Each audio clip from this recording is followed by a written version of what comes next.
do'stlar, faqat bu videoni oxirigacha ko'ringlar do'stlar, keyin tushunasizlar. Mana shu ko'rib turgan joylaring do'stlar, bir erkak kishi kerak, yoshini farqi yo'q, ishga olinadi. Qayerda bo'lishidan qat'iy nazar, O'zbekistonda bo'lsa biletgacha pul jo'natib beradi.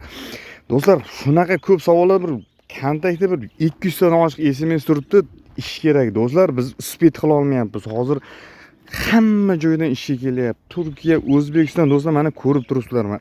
Do'stlar, vaqt topolmayapmiz. Mana vaqt topib chiqaryapmiz do'stlar. Mana aniq ishlamoqchi bo'lgan odam dokument kerak emas. Mana shu ko'rib turgan joylaring do'stlar.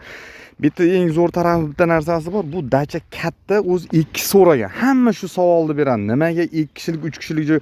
Do'stlar, 3 kishilik so'ragan joyga oylikka biz o'zimizga ham to'g'ri kelmaydi. Misol uchun 80 ming, 90 mingdan yo 100 mingdan to'g'ri kelib qoladi. Men uni qisqartiraman. Mana shu joyimizga ham 2 so'ragan. Agar misol uchun sizlar 2 kishi borsalaring, pulni kam olasizlar. Mana bu joyimizda bir kishiga do'stlar bitta zo'r shansi bor. Bir kishi borsa 180 ming, ya'ni yonida kichkinaroq dachaga o'xshagan joyroq, o'sha joyga ham qarash kerak do'st. U joyimizga 100 ming beradi. Agar xohlasalang 2 kishi boringlar, bir kishi 180 ming olib bu dachaga qarasin-da, yana bir kishi u borib 100 ming qarab. Xolasin bir kishi borsin-da, 180 ming olib, xolasin yonidagi ham qarasin. Mana kim ishlamoqchi bo'lsa, yotoq pitaniya tekin, bir oyda umuman zadishkasi yo'q, 2 marta oylik. Mana ishlamoqchi bo'lsalaring, bu ishga mana dokument kerak emas, hamma dachaga ham o'zi dokument kerak emas. Hech kim borib bezdirmaydi. Agar dokumentlaring bo'lsa, трудовой договорgacha qilib beradi.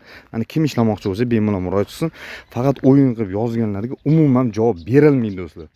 Oylik bu 180 ming, mana misol yondagi dachaga ham borib turib qarasin, xolasin u 100 mingni ham olsin do'stlar. Faqat aniq realni odam murojaat qilsin, o'yin qilib yozganlarga umuman javob berilmaydi do'stlar. Mana kim ishlamoqchi